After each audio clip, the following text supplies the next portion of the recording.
Pour stopper la grossesse à ses débuts, une simple prise de cachet. L'arrivée en 2000 du mifepriston sur le marché est une petite révolution pour près d'un demi-million d'Américaines. Pourtant, ce droit nouvellement acquis est sans cesse menacé. Malgré l'arrêt Roe versus Wade de 1973 qui autorise le recours à l'avortement durant les 3 premiers mois de grossesse aux États-Unis, les États les plus conservateurs tentent régulièrement d'en restreindre son utilisation.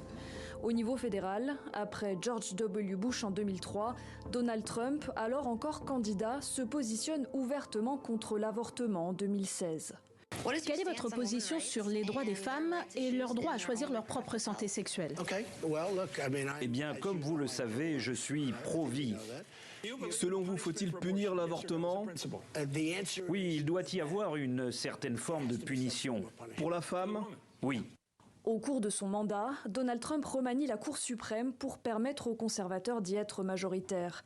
Dans les années qui suivent, de nouvelles lois restreignant le droit à l'IVG sont adoptées, y compris pendant la pandémie de Covid-19.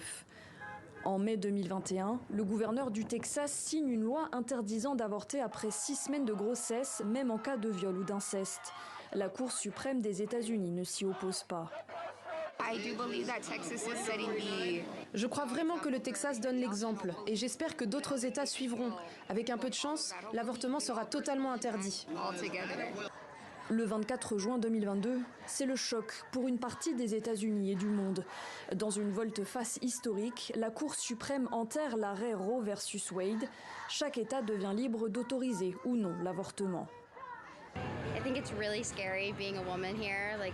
C'est vraiment effrayant d'être une femme ici. J'ai l'impression qu'on remonte le temps. C'est le pire scénario possible. Notre pays touche le fond.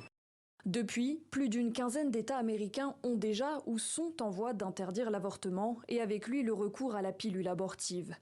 En Louisiane, dans l'Arkansas ou l'Oklahoma, les femmes et les professionnels de santé peuvent même encourir jusqu'à 10 ans de prison. Le 17 mars, le Wyoming est devenu le premier État américain à interdire la pilule abortive. La décision prise ce vendredi par un juge fédéral du Texas pourrait s'étendre à l'ensemble du pays.